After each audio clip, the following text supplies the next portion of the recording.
할렐루야. 오늘도 우리 예배 자리에 나오신 여러분들을 주님의 이름으로 환영하며 축복합니다. 우리 한번 이 시간에 앞뒤좌우로 인사하실 때 우리 사랑합니다, 축복합니다, 우리 잘 오셨습니다 한번 손을 꼭 잡으시면서 우리 한번 좀 인사했으면 좋겠습니다. 우리 인사하시겠습니다. 사랑합니다, 축복합니다. 잘 오셨습니다. 아멘. 여러분, 사람이 키가 크면 참 유용합니다. 물건을 올려놓기도 편하고, 그렇죠. 그리고 근육이 발달하고 건강하면 남다른 힘을 쓰는데 굉장히 유리합니다. 그리고 시력이 밝은 사람들이 있으면 그 밝은 눈을 가지고 우리는 남들보다 더 정확하고 뚜렷하게 볼 수 있는 그런 장점이 있게 되는 것을 봅니다. 사람이 외모가 좋으면 어떻습니까? 남들에게 주는 호감이 있기 때문에 이 외모가 좋으면은 또 그것으로 인해서 또 어떤 이점이 있을 수가 있습니다. 또 사람이 머리가 좋으면 더 많은 사고와 또 생각을 하게 되어져서 많은 기억을 할 수 있는 그런 이점이 있습니다. 이렇듯 여러분, 사람에게서는 이 외적인 장점만이 아니라 이 외적인 장점도 우리에게 유용하지만 우리의 인생을 살아갈 때 편리하게 해주지만, 그러나 키가 크고 외모가 좋고 잘생기고 호감이 있고 그리고 여러 가지 힘이 있는 것보다 우리의 삶에 가장 커다란 영향력을 미치는 것이 있습니다. 그것이 뭐냐? 그것이 바로 그 사람의 생각이라는 것입니다. 이 사람의 생각이라는 것은 순간순간 우리가 떠오르는 어떤 기억을 이야기하지 않습니다. 여기서 생각이라고 하는 것은 바로 우리의 어떤 그 사람의 신념, 그 사람의 사고, 그리고 그 사람의 어떤 태도, 이런 것들, 이런 어떤 생각이 우리의 인생에 많은 영향력을 미친다는 이야기입니다. 엘코넌 골드버그라는 사람이 이런 책을 썼는데, 내 안의 CEO는 전두엽이라는 책을 썼습니다. 말 그대로 전두엽이라는 기관이 마치 인생을 움직이는 인생의 지도자라는 그런 이야기입니다. 사람을 움직이게 하는 그 CEO가 무엇이냐? 그것은 바로 우리 사람만이 가지고 있는 그 신념과 생각.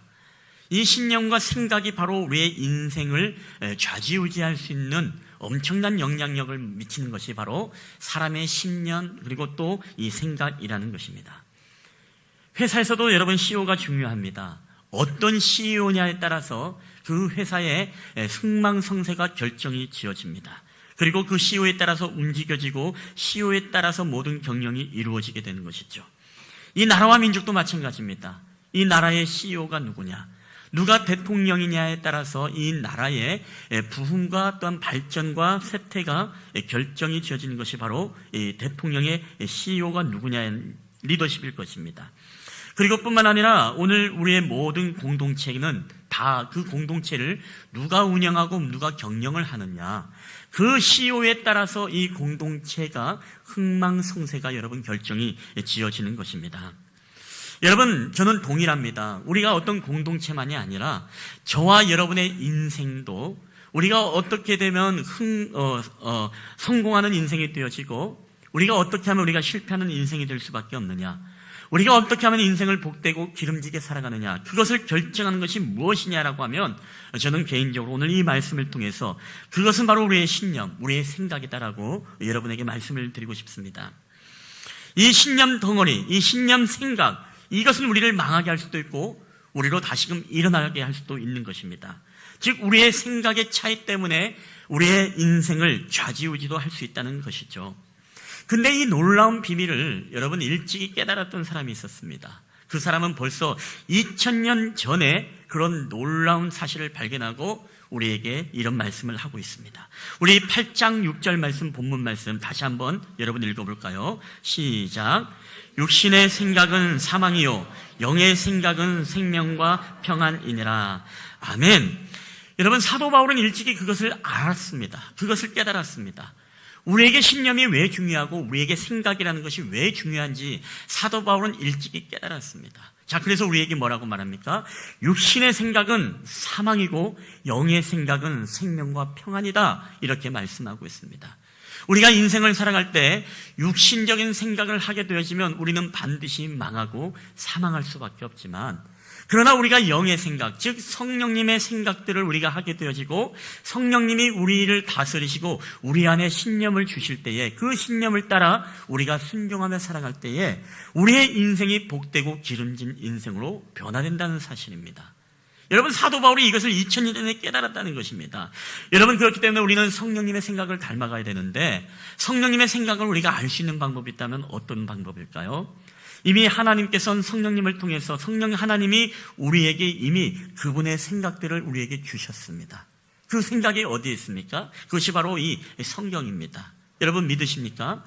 이미 성령님의 생각은 이 성경을 통해서 우리에게 하나님의 진의, 하나님의 뜻, 그리고 하나님의 진리, 그리고 성령님의 생각, 아버지 하나님의 마음, 예수님의 심정, 이 예수님의 철학, 그분의 뜻, 그분의 계획, 그분이 가지고 있는 모든 것들을 이 성경 안에 다 집어넣으셨습니다. 자, 그래서 우리가 이 성경의 말씀에 따라 순종하고 이 성령님의 생각을, 우리의 생각을 내려놓고 성령님의 생각으로 우리가 바꾸게 되어지고 우리가 그런 성령님의 신념을 우리가 갖게 되어질 때 우리의 인생에는 바로 행복과 감사와 기쁨이 넘치는 인생을 살아갈 수밖에 없다라는 것입니다. 여러분, 이 신념이라는 것은 매우 중요합니다. 물론 사람의 기질적인 역량도 이 신념에 영향을 미치지만 그러나 우리의 경험과 정보와 환경을 통해서 이 신념이라는 것은 우리에게 다시금 더욱더 굳어지는 것입니다. 우리가 잘 아는 이 정지영 회장, 이 정지영 회장의 이 이야기를 들어보면은 그런 이야기들을 많이 합니다. 이 자기 개발이나 특별히 사업을 경영하는 분들 가운데 이 정지영 회장님의 리더십을 기록한 책이 있었죠. 시련은 있어도 실패는 없다. 이 책에 보면 이런 내용들이 나오는데 이 정지영 회장이 처음에 집을 나가게 되어지고 사업을 하게 되어지고 그리고 굉장히 어렵고 힘든 생활들을 하게 되어집니다. 그 중에 하나가 무엇이냐면 이 인천의 하역 부두에서 노가다 생활을 할 때 천막을 치면서 잠을 잘 때 한 사건을 그가 경험하게 되어집니다. 그 사건은 뭐냐? 이 밤에 침대에서 잠을 자는데 어느 날 빈대 한 마리가 자신의 몸속을 파고 들어와 자신의 피를 빨아먹고 있는 것입니다. 따끔해서 눈을 떠보니 빈대가 이 침대의 다리를 타고 올라와서 시트를 타고 올라와 자신의 피를 빨아먹고 있다는 것입니다. 그것을 발견하고 나서 이 정지영 회장님께서 고민을 합니다. 어떻게 하면 내가 이 빈대로부터 편안하게 잠을 잘 수 있을까? 자, 그래서 한 가지 아이디어를 떠오른 게 뭐냐? 침대에 발 네귀퉁이에 발이 있는데 거기에다가 이 세숫대야에 물을 넣고 세숫대야 물을 넣은 세숫대야를 4개를 준비하고 그 4개를 침대의 발을 그 안에 풍덩 빠뜨립니다. 자, 그러면 어떻습니까? 빈대가 침대로 올라오기 위해서는 침대 다리를 타기 위해서는 세숫대야를 건너와야 되고 그리고 물이라는 것을 건너야 되는데 빈대는 그렇게 할 수가 없습니다. 자, 그래서 이제는 내가 빈대로부터 편안히 잘 수 있겠구나. 잠을 자는데 사흘 후에 또 따끔해서 밤에 일어나 보니까 빈대 한 마리가 또 어디서 나타나서 이 회장님의 피를 빨아먹고 있다는 것입니다. 이 정지영 회장님은 도대체 빈대가 어떻게 왔을까? 아니, 빈대가 수영을 하고 헤엄을 치고 세숫대야를 건너서 다리를 타고 오지는 않았을 터인데 그렇게 불을 켜고 가만히 살펴보니까 이 천정에서 빈대 한 마리가 붙어있는 것을 보게 되어지고 그리고 이 구석을 따라서 길을 만들어 이 정지영 회장님이 자고 있는 잠자리에서 수직으로 그냥 낙하해서 떨어져서 피를 빨아먹고 있더라는 것입니다. 그때 이 정지영 회장님께서 그런 깨달음을 얻게 됩니다. 그 깨달음이 뭐냐? 바로 세상의 모든 것에는 길이 없는 것은 없다. 모든 것에는 다 길이 있구나. 그때부터 이 정지영 회장님의 신념은 바뀌게 되어집니다. 생각이 바뀌게 되어집니다. 그동안의 막힘을 경험할 때마다 이 길이 아니고 다른 길이구나라고 했는데 길이 없는 것은 없구나. 길은 반드시 우리에게 있구나라는 것을 생각하고 또 새로운 신념과 구조를 갖게 됩니다. 또 한 번은 이런 일이 있었습니다. 쥐구멍에 계란이 있는 것을 보고요. 이 정지영 회장이 너무나 신기하게 그것을 바라봤습니다. 아니, 어떻게 저 쥐구멍에 달걀이 저렇게 있을 수 있을까? 너무나 희한한 나머지 이 정지영 회장이 삶은 달걀을 이제 집 앞에 이렇게 놓고 그것을 관찰하기 시작합니다. 근데 놀라운 일이 벌어지는 거예요. 이 쥐 한 마리가 이 계란을요 딱 나오더니만은 이 계란을 가슴에 부둥켜 안고 발라당 눕더라는 것입니다. 누워서 뭘 하느냐? 다른 쥐가 와가지고서 그 꼬리를 잡아가지고 물어가지고 그 쥐를 땡기더라는 것입니다. 여러분, 먹고 살려고 하니까 지들도 어떻습니까? 아, 이거는 혼자 해서 될 게 아니구나. 이거는 너랑 같이 한번 협력해서 해야 되겠구나. 그래서 나눠 먹자. 그래서 그 지들도 서로 협력하고 함께 일하더라는 것입니다. 여러분, 이때의 정정 회장의 머릿속에서 어마어마한 사고와 신념의 충돌이 일어나게 되어지고, 그때 또 놀라운 깨달음을 얻게 됩니다. 그것은 뭐냐? 길은 항상 있을 뿐만 아니라, 그리고 힘을 합치면 절대로 못할 일은 없다라는 이런 신념의 체계를 그가 습득을 하게 되어집니다. 여러분, 오늘날의 현대가 어떻게 현대가 되었습니까? 연탄집으로부터 쌀집으로부터 자동차 정비공장으로 건설, 토목, 자동차, 중공업, 손 댈 때마다 그는 길이 막히고 여러 가지 힘든 일을 경험했지만 그때마다 그는 빈대를 떠올랐습니다. 그래, 길이 없는 것은 없다. 그리고 그는 인생의 막힘을 경험할 때마다, 그리고 힘들 때마다, 그래, 혼자서는 안 되지만 우리가 힘을 합치면 이 어려움도 이겨낼 수 있어.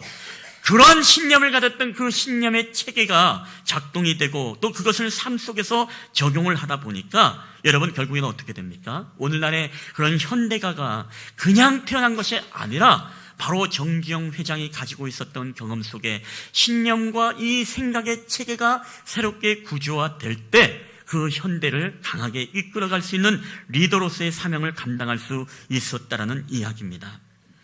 여러분, 제가 오늘 왜 이런 이야기를 합니까? 우리 인생 속에서도 우리는 이런 정지용 회장처럼 많은 막힘도 경험하고 좌절도 경험하게 되어지고, 또 오늘같이 이렇게 이 경기가 안 좋은 시절 때는 어떻습니까?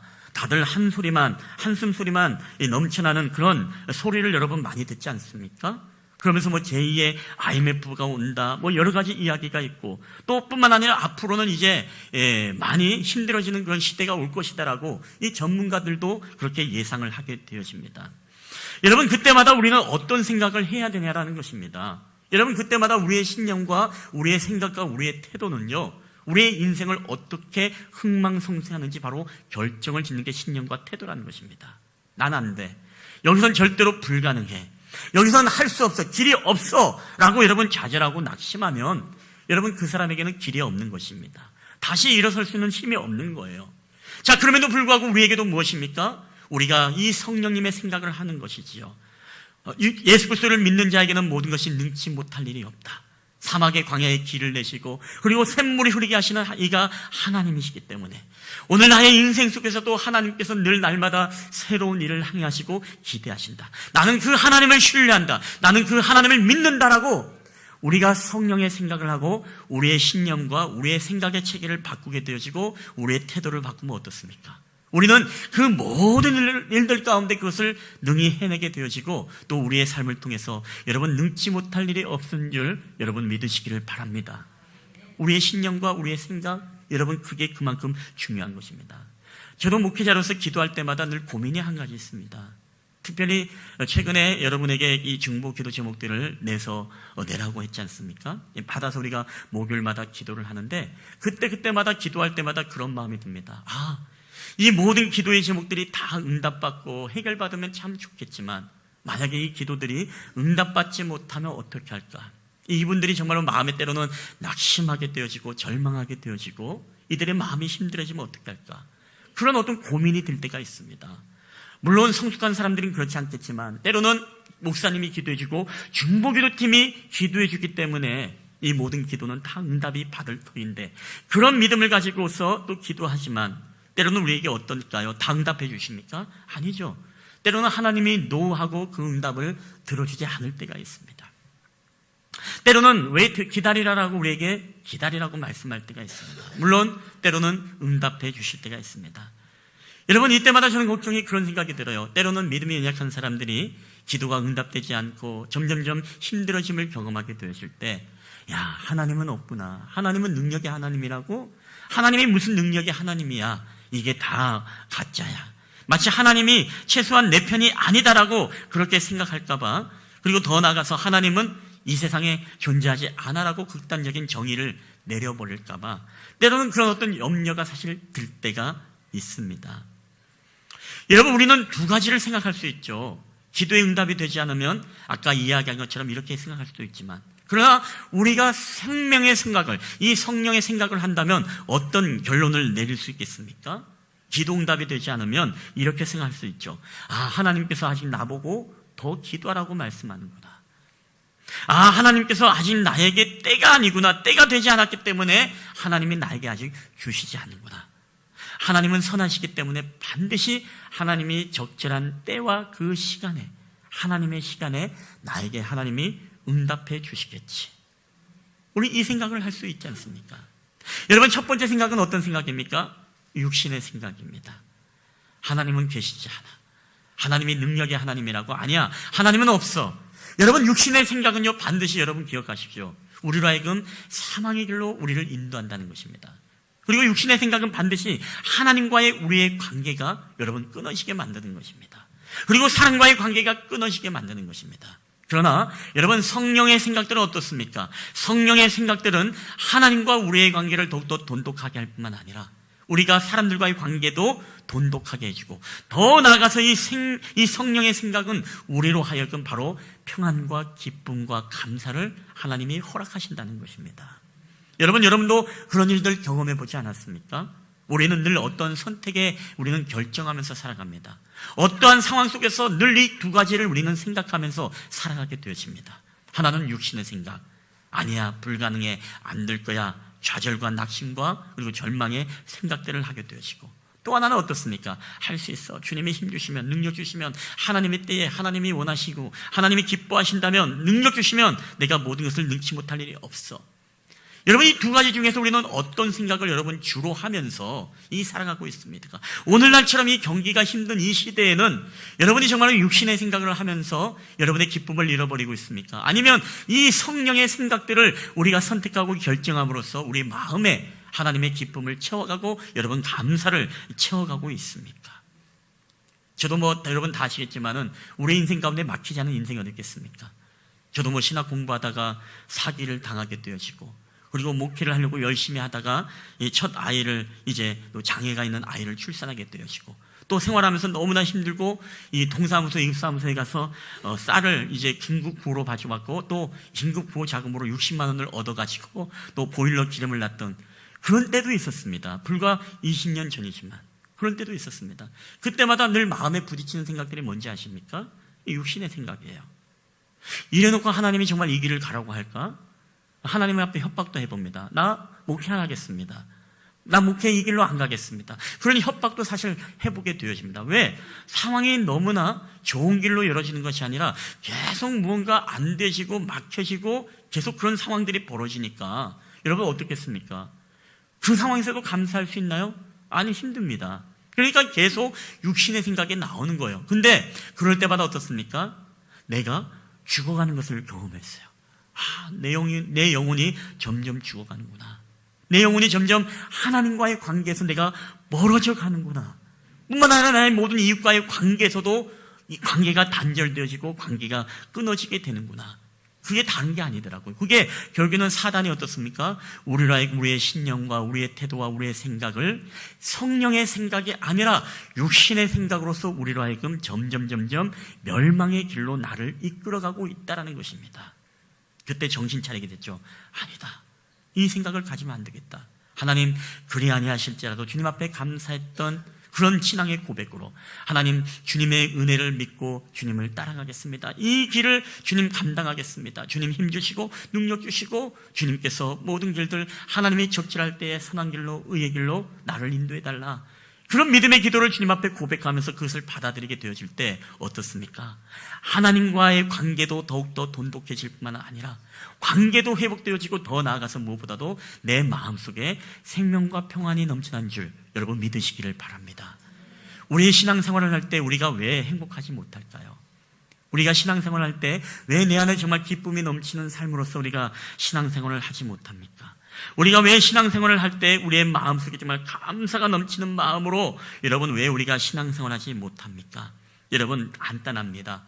그 이유는 오늘 내가 어떤 생각을 선택할 때 성령님의 생각을 하지 않고 우리 육신을 쫓아 육신의 생각들로만 우리는 그것의 지배를 받아서 그렇습니다. 여러분 틀림없어요. 내가 늘 원망하고 불평하고 좌절하고 낙심하고, 여러분 이런 마음의 육신의 마음을 가지면 우리 안에 절대 행복할 수 없습니다. 여러분 기쁠 수 없어요. 감사할 수 없습니다. 그렇기 때문에 성경은요, 이 마음이 결국에는 하나님과 무엇이 된다고 한다고 그랬죠? 이 원수가 되게 한다고 했습니다. 오늘 말씀 한번 보겠습니다. 오늘 본문의 8장 7절 말씀 다 함께 읽어볼까요? 시작. 육신의 생각은 하나님과 원수가 되나니 이는 하나님의 법에 굴복하지 아니할 뿐 아니라 할 수도 없습니다. 아멘. 여러분 그렇습니다. 육신의 생각은 어떻게 한다고요? 하나님과 원수가 되게 한다는 것입니다. 하나님과의 관계가 끊어지게 된다는 것이에요. 여러분 그렇기 때문에 이 육신의 생각을 하면 어떻습니까? 하나님의 관계가 점점 끊어질 뿐만 아니라 우리의 마음속에 좌절과 낙심과 원망과 불평과 이런 마음들로 가득하게 되셔서 사람과의 관계도 끊어지는 그런 결론이 우리에게 도출될 수밖에 없다는 것입니다. 여러분 저는 그럴 때마다 우리가 성령님을 생각하고 우리의 생각과 신념을 여러분 성령님의 생각으로 바꾸는 은혜가 있게 되길 주님의 이름으로 축원합니다. 여러분 그럴 때 우리가 행복한 신앙을 할 수 있는 것입니다. 기쁨과 감사가 넘치는 여러분 믿음의 삶을 우리가 살아갈 수 있다는 것이죠. 오늘 여러분 그렇기 때문에 하나님은 우리에게 놓으라고 하실 때 우리는 어떻게 고백해야 됩니까? 주님, 내가 주님을 그럼에도 신뢰합니다. 주님, 내 생각과 하나님의 생각은 다르기 때문에 하나님의 선하신 뜻이 있음을 믿습니다. 내 생각보다 하나님의 생각이 더 크기 때문에 인간의 어리석음, 인간의 지혜보다 하나님의 어리석음이 더 뛰어나기 때문에 하나님 내 생각을 내려놓고 오직 주님만을 신뢰하고 주님만을 따라가겠습니다.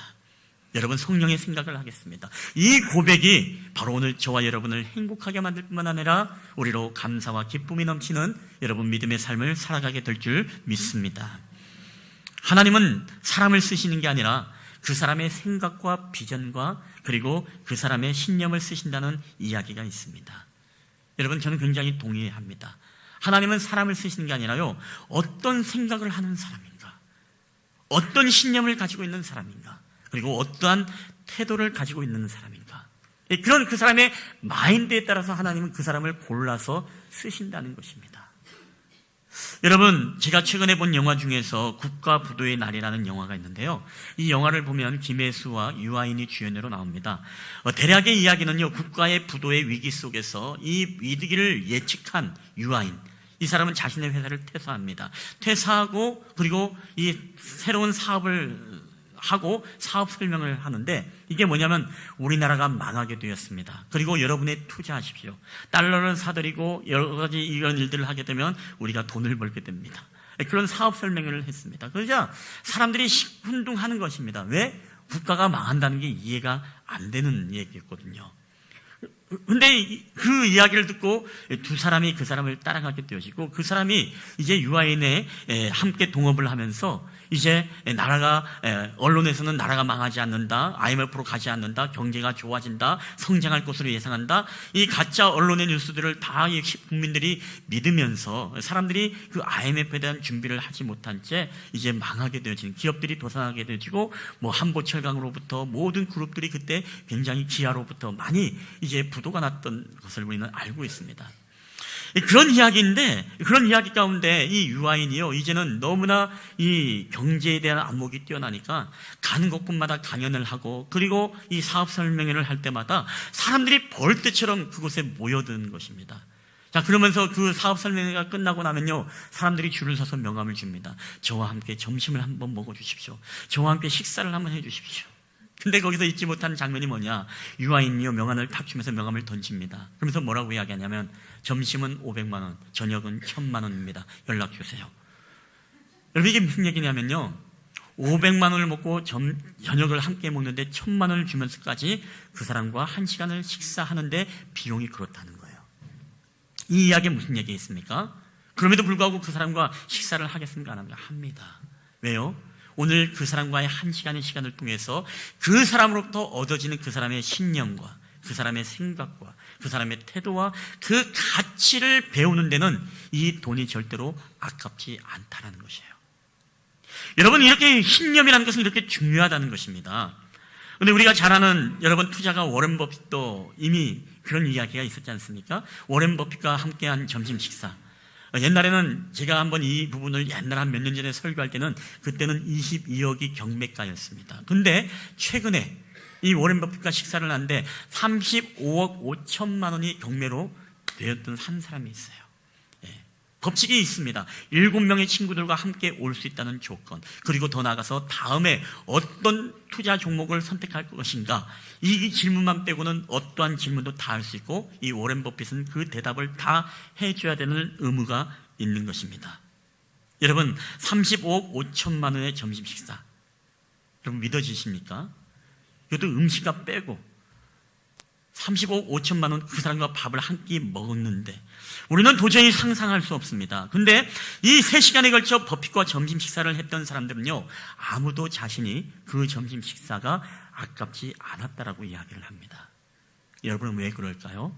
오늘 이들은 이들과의 식사 속에서 워렌 버핏의 신념과 태도와 그 가치, 그것은 도저히 이 돈으로 견디어 살 수 없는 어마어마한 가치. 그래서 그 가치를 가지고 이 사람이 투자할 때 무엇이에요?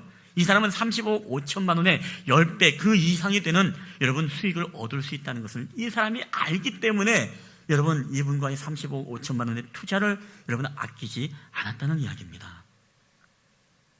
누구를 가까이 하고 있는가? 매우 중요합니다. 누구와 함께해서 어떤 이야기를 듣느냐? 여러분 굉장히 우리의 인생이 좌지우지한 대답의 중요한 질문입니다. 오늘 누가 우리와 가까이해서 그 사람과 함께하고 그 사람의 신념과 태도를 배우느냐, 여러분 중요합니다. 여러분 이제 부자가 되고 싶으면요, 간단합니다. 부자들을 한번 따라다녀 보십시오. 그들이 어떤 신념과 어떤 태도와 어떤 생각을 하는지 여러분 보십시오. 그들에게 때론 밥을 사주면서까지도 그들에게 이야기를 여러분 들어보십시오. 여러분 사업을 잘하고 성공한 사람들은 다른 게 아닙니다. 항상 무엇이죠? 남의 이야기를 듣습니다. 내 고집과 내 생각이 아니라, 내 신념이 아니라, 물론 내 신념이 중요하지만 그러나 그 신념이라는 것이 다듬어진 신념, 그 신념 생각이라는 것이 모든 것을 통합적으로 사고할 수 있는 생각. 실패한 사람도 만나보고 성공한 사람도 만나보고 다양한 사람들의 정보와 경험들을 내가 만나서 내 신념을, 내가 잘못된 것은 내려놓고 내 태도를 버리고 그 사람들의 신념과 태도를 내가 학습하고 배우는 거예요. 그러면 어떻습니까? 여러분 그 사람의 인생은요 달라집니다. 달라질 수밖에 없어. 아, 그동안에는 내가 이렇게 늦잠을 자서 내가 그랬구나. 이제는 일찍 일어나야지. 아, 저 사람은 정말 하루에 책을 이렇게 한 권씩 읽고 메모하는 습관이 있구나. 아, 나는 정말로 늘 머릿속에만 메모했는데 이제는 내가 수첩을 갖고 다니면서 내가 메모하는 습관을 해야 되겠구나. 여러분 이런 게 다른 것이 아닙니다. 오늘 그것을 통해서 우리는 뭐예요? 그 사람의 인생의 흥망성쇠와 이 사업의 모든 결정을 지을 수가 있다는 이야기입니다. 우리가 신앙의 유익함을 얻기 위해서는 어떻게 해야 됩니까? 믿음이 좋은 집사님들과 권사님들한테 많이 들으십시오. 그들을 가까이 하십시오. 그들에게 밥을 사면서 어떻게 교회를 섬겨야 됩니까? 어떻게 하나님을 사랑해야 됩니까? 그 신앙에 대한 이야기를 여러분 많이 나눠보십시오. 그러면요, 그분의 기름 부음이 나에게 와가지고 내 믿음과 내 신앙이 자라갈 수밖에 없어요. 그래서 제가 제 입으로 이야기하는 참 그렇지만 여러분 저를 가까이 하십시오. 예. 목사님은 난 멀리하고 싶어. 악수도 안 하고 싶지, 멀리서만 바라보고 싶어. 여러분 그러면 안 됩니다. 예. 더 나아가서 여러분 목회자를 가까이 하되, 여러분 더 나아가서는 여러분 하나님을 가까이 하십시오. 하나님을 가까이 하면, 성경을 가까이 하면 성경의 하나님의 뜻과 신념과 생각이요 우리를 다스리고, 우리를 다스릴 때 내가 성령이 원하시고 기뻐하는 삶으로 살아드릴 수 있고, 여러분 그 삶은요 틀림없는 삶입니다. 여러분 그 삶은요 반드시 하나님 앞에서 성공할 수밖에 없는 인생을 여러분 살아갈 수밖에 없다라는 것입니다. 불평하는 사람, 원망하는 사람 여러분 가까이 해보십시오. 나도 모르게 불평과 원망이 늘어납니다. 틀림없어요. 연탄집 아이들과 가까이 놀아보십시오. 나도 같이 언젠가 연탄이 묻어서 이렇게 놀게 되어지는 법입니다. 근데 저도 생활 속에서 경험했는데요, 제가 막 깨끗하고 청결한 편이 아니거든요. 뭐 정리를 잘하거나 그런 편이 아닙니다. 근데 저희 사모는 나름대로 굉장히 청결하고 굉장히 깨끗한 편이에요. 굉장히. 그러다 보니까 저도 언젠가 그걸 닮아가더라고요. 닮아가면서 더러운 곳을 보면은 보기 싫어져요. 어떨 때는 방에 들어와서 방이 지저분하면요 언젠부턴가 그 지저분한 게 보기 싫어졌습니다. 왜? 항상 청결하고 깨끗하게 그렇게 하다 보는 것을 많이 보다 보니까 이제 더러워진 것을 굉장히 보기 싫어지는, 전에는 더러움 자체였는데, 더러움과 함께 동고동락했는데, 그럼에도 불구하고 그런 사람들과 함께하면 달라지더라는 것입니다. 여러분, 말씀을 마치도록 하겠습니다. 여러분, 설교 듣는 것도 우리가 성령의 생각을 듣는 것입니다. 설교를 듣는 것도 우리가 설교를 들을 때 우리는 선택을 하게 되어집니다. 하나는 육신의 생각이고 하나는 성령님의 생각입니다. 육신의 생각은 어떤 것일까요? 그게 내 신념과 내 생각에 맞지 않으면 그 말씀을 우리는 받아쳐버립니다. 그리고 그 생각을 버려버립니다. 여러분, 그 사람에게는 절대로 변화가 오지 않습니다. 신앙생활에 변화가 일어나지 않습니다. 그러나 여러분, 성령님이 계속 우리 안에 우리에게 도전을 주고 권면을 합니다. 내 생각을 내려놓으라고 합니다. 내 생각과 내 신념을 부서뜨리라고 합니다. 그것을 내려놓으라고 합니다. 그리고 그 생각을 성령의 생각으로 바꾸라고 우리에게 요청할 때가 있습니다. 여러분, 그렇지 않습니까? 제가 설교를 들을 때 여러분에게 가끔씩 이 아멘의 중요성에 대해서 이야기를 하는데, 여러분, 아멘이 여러분 다른 것이 아닙니다. 물론 내 마음에는 받아들이지 않는 그런 말씀이 있을 수 있어요. 나에게 불편한 말씀이 있을 수 있습니다. 여러분, 그때마다 여러분 그렇게 생각하십시오. 아, 성령님께서 오늘도 망치와 정을 들고 나로 하여금 불필요한 이 모든 자기의 신념을 하나님이 깨트려 주는구나. 그래서 나로 하여금 뭐예요? 여러분, 조각가가 어떻게 아름다운 조각이 나옵니까? 쓸모없는 불필요한 것들을 다 제거하고 없애버려야만이 아름다운 조각품에 여러분 나오는 것입니다. 우리의 인생은 아닐까요? 여러분, 우리의 삶은 아닙니까? 우리의 성품은 아닙니까? 여러분, 동일합니다. 지금도 하나님의 성령의 말씀이 우리에게 부딪힐 때마다 여러분, 그때마다 그런 생각을 하시면 됩니다. 아, 하나님이 지금도 나의 모난 부분을 정지를 하고 있구나. 여러분, 그때 아프죠. 불편합니다. 근데 그것을 깨트리고 여러분 버리면은 여러분의 인생에 아름다운 인생의 조각가가 나오지만, 여러분, 그렇지 않고 우리가 끝까지 내 신념을 지키면서 여러분 하나님의 말씀을 성령의 생각을 내 삶으로 받아들이지 않으면요, 여러분, 우리의 인생은 끊임없이 그런 인생으로 살아갈 수밖에 없다라는 이야기입니다. 여러분, 그렇기 때문에 아멘이 왜 중요하냐면요, 아멘은요, 내가 하기 싫어도 때로는 하나님의 말씀이라면 우리가 아멘으로 고백해야 됩니다. 왜요? 그 순간이 바로 내가 성령님을 인정하고 그 말씀이 나의 연약함들을 부서뜨려 주시고 깨뜨려 주시옵소서라는 고백이 여러분 아멘인 줄 믿습니다. 여러분, 그래서 이 말씀을 들을 때도요, 여러분, 저 기분 좋으라고 아멘 하라는 것 아닙니다. 여러분을 깨트리는 작업입니다. 여러분을 끊임없이 부서뜨리는 그런 공정입니다. 그래서 여러분으로 하여금 아름다운 그런 조각으로 탄생할 수 있도록 하나님께서 여러분을 만지시는 작업이라는 것입니다. 그래서 우리가 설교를 들을 때마다 우리가 이성적으로 내가 받아들이지 않고, 우리가 과학적으로 받아들이지 않고, 때로는 우리가 논리적으로 받아들일 수 없는 것들이 있지만 우리가 믿음으로 받아들이는 것입니다. 아멘으로 받아들이고 내가 그 안에 순종하는 것입니다. 여러분, 순종해 보십시오. 그러면 어떻게 됩니까? 반드시 여러분의 가정이 변하고 여러분의 신령이 변하고 여러분이 있는 공동체가 변할 뿐만 아니라 이 나라와 민족 가운데 하나님의 크고 놀라운 부흥의 역사를 여러분 일으키게 될 줄 믿습니다. 여러분, 오늘 하나님이 그렇게 일하십니다. 오늘도 그것을 통해 온 세계와 열방을 변화시키는 것입니다. 마지막으로 여러분에게 권면합니다. 성경을 가까이 하십시오. 올 한해 이 말씀을 가까이 하십시오. 여러분, 아직도 이 표지를 읽고 계신 분이 계십니까? 여러분, 표지를 넘기셔야 됩니다. 넘기셔서 창세기로부터 아니면 복음서로부터 여러분 성경을 읽기 시작하십시오. 창세기로부터 읽어서 마음이 굉장히 낙심되어지고 굉장히 갈 길이 멀다면 그럼 마태복음부터라도 책해도 괜찮습니다. 신약부터라도 여러분 읽으십시오. 말씀을 가까이 하면 어떻게 되죠? 우리가 누구를 닮아가는 거예요? 예수님을 닮아가는 것입니다. 성령님을 닮아가는 것이에요. 그분의 생각과 그분의 신념과 그분의 모든 태도를 우리가 습득하는 것입니다.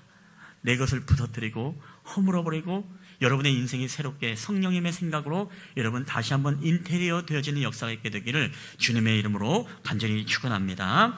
우리 한번 이 시간에 여러분 이 찬양을 함께 우리 고백하며 하나님 앞에 나아갔으면 좋겠습니다. 우리 꽃들도라는 찬양이죠.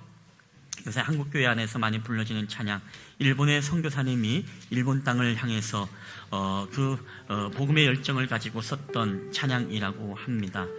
이곳에 생명샘 솟아나 눈물 골짜기 지나갈 때에 머지나 열매 맺히고 웃음소리 넘쳐나리라. 여러분, 오늘 우리 인생도 마찬가지입니다. 우리의 인생이 광야길이고 눈물 골짜기를 지나가지만, 그러나 우리가 정말로 성령님의 생각으로 우리의 신념과 태도와 우리의 생각을 바꾸며 나아갈 때 우리 인생 가운데 반드시 열매를 맺히고 웃음소리가 넘쳐나는 놀라운 축복의 역사가 일어날 것입니다. 그런 고백을 우리가 함께 고백하면서 이 찬양을 주님 앞에 고백하며 나가겠습니다.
하시느니라 저희들의 삶 가운데 나타날 때도 오 주여 하늘을 함께하여 주시옵소서.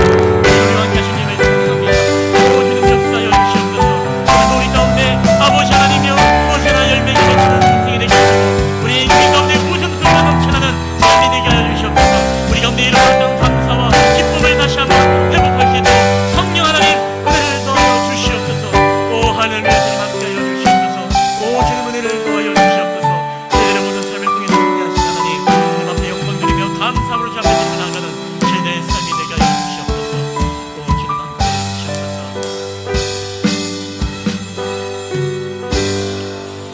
하나님 감사합니다. 우리가 인생을 살아갈 때마다 우리는 두 가지 선택을 해야 됩니다.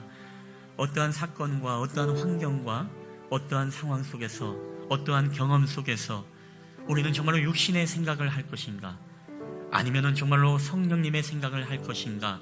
오늘 우리는 이 두 가지를 놓고 늘 고민을 하며 선택을 합니다. 그렇지만 우리의 인생은 육신이 연약하기 때문에 우리는 늘 마귀의 꾀임에 빠져 우리는 육신의 생각을 합니다. 좌절합니다. 절망합니다. 원망합니다. 불평합니다. 하나님, 이것이 나에게 유익됨이 없고 오히려 나로 하여금 하나님과의 관계를 파괴하고 이웃과의 관계를 끊어놓는, 하나님과 원수가 되게 만드는 그 사망의 기름을 우리가 압니다. 하나님, 이제는 우리가 정말 그 길로 걸어가는 자들이 아니라 어떠한 환경과 상황 속에서도 감사를 잃어버리지 않게 하시고 늘 기쁨을 잃어버리지 않게 하여 주시고 우리의 신념과 우리의 태도와 우리의 삶의 결정이 늘 하나님이 기뻐하시고 성령님이 원하시는 생각을 우리가 할 수 있도록 주께서 인도하여 주시옵소서. 하나님의 뜻이 있을 거야.